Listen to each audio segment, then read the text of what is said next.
진순 김님의 종목인데 이번에도 최근 들어서 좀 아쉬운 모습을 보여주는 종목이죠. 덴티스입니다. 치과. 네, 덴티스가 사실 올해 들어서 7월까지 거의 2배를 주가를 올렸거든요. 네. 그런데 그 고점 찍고 나서 그 뒤로는 요즘에 많이 밀려요.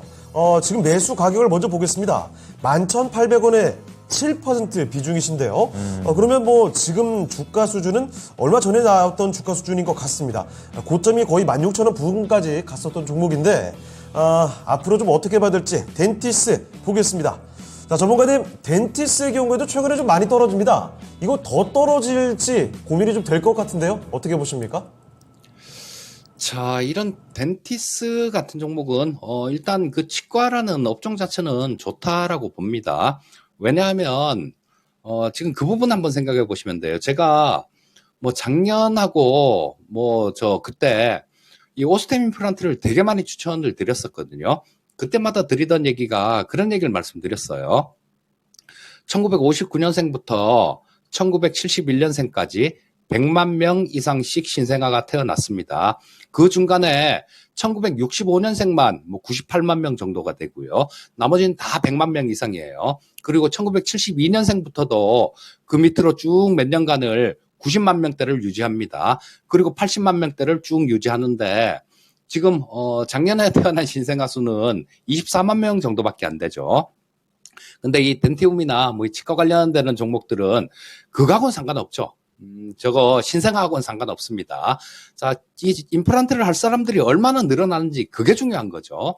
자, 지금 1959년생이면 환갑이 좀 넘은 그런 연세시죠. 그리고 1971년생이 마지막 100만 명인데요. 100만 명 넘었는데 이쪽도 50살이 넘었습니다. 그리고 그 밑에도 쭉 이렇게 좀 나이가 들어가죠. 이분들이 임플란트를 해야 되는 시기가 됐지 않습니까, 지금.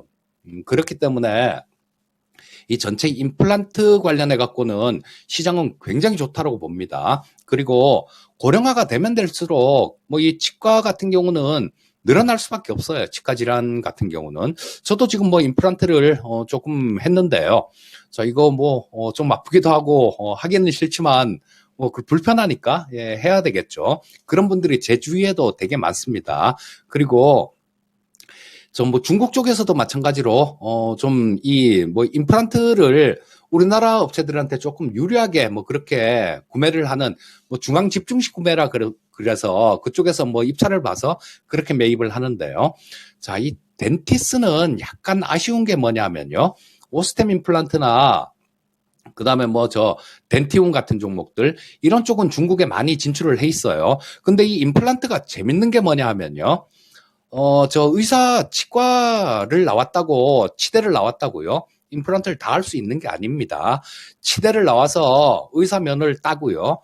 임플란트를 시술하기 위해서는 그 기업에서 교육을 받아야 돼요. 그래야 이 임플란트 시술이 가능합니다. 그리고 또 이게 재밌는 게 우리 HTS를 쓰다 보면 예를 들어서 키움증권 거를 쓰다가 삼성증권 HTS를 쓰면요. 굉장히 낯설어요. 뭐가 뭔지도 모르겠고 어디에 뭐가 있는지도 모르겠고 그래서 잘 못 씁니다. 근데 임플란트가 마찬가지라 그래요. 의사 선생님들이 자기 손에 익은 거 좀 익숙한 것들 이런 부분들은 잘 시술을 하시는데요. 이걸 다른 걸 하려면 잘 안 된다 그래요.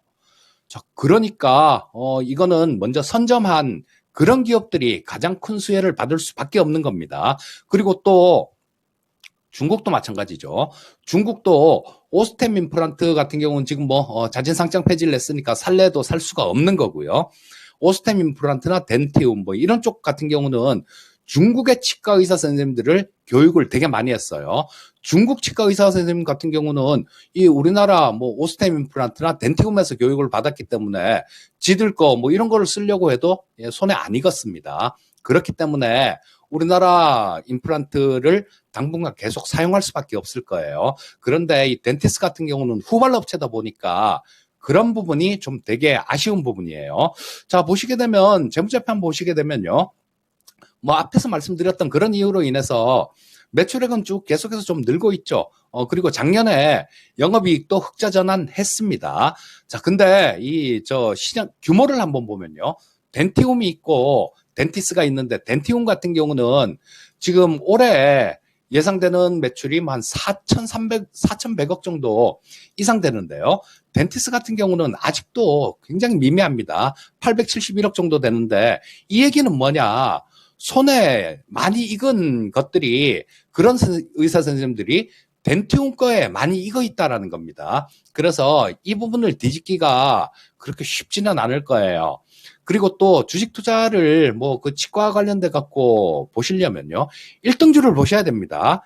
1등주를 보셔야 되는데 이 덴티스는 1등주가 아니죠. 후발주자입니다.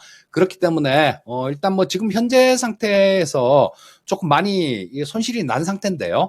이 상태에서 매도까지는 할 필요는 없을 것 같아요.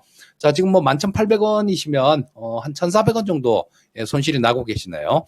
좀 기다리시면 매수하신 가격대 근처 정도, 그 정도까지는 시간이 조금 걸려서 그렇지 올라올 수 있을 것 같습니다. 그러면 그때는 손해보지 않는 범위에서는 정리해갖고요. 덴티움으로 갈아타시는 게 훨씬 좋다라는 생각이에요.